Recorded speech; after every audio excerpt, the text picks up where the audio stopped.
Okay, so the goal today is to finish the portal hub tall knuckle. I want to get all the hardware in there to attach the front shell gear housing for the portal to the tall knuckle part of the upright for the spindle. And I need to make sure that the steering is going to work where I have it planned and that this lower control arm position is going to work in order to keep that 0-degree kingpin inclination angle. So I made some sketches here to help me visualize the suspension because it's a lot faster than designing all the parts and then in 3D and then cycling them just to find out they're not going to work. Still might not work, but this will give me a better understanding. So this is a trophy truck from Brenthal Industries, and they make a four-wheel drive trophy truck with portals, and they claim 26 inches of front wheel travel, which is amazing. That's about plus or minus 20 degrees.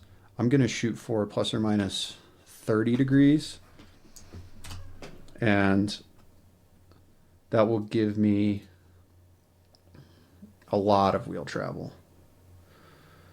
So 40 inches of wheel travel. I don't think that's realistic. I think it's probably going to be closer to 25 degrees, which is still 36 inches of wheel travel. But this assembly is like a foot wider than a normal trophy truck. This is the maximum legal width for the highway, which is 8.5 feet wide. So the idea would be you could trailer this without having to get a wide load rating or swapping out for skinny tires. So this is my lower control arm pivot point, which is 8 inches below center. And the upper control arm is way up here with that 0-degree kingpin inclination angle, which means that the upper control arm and the lower control arm pivot points intersect the center line of the wheel.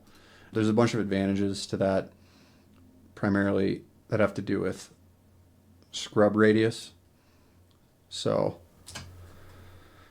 this sketch down here is as close as I could get to what I think I'm going to build.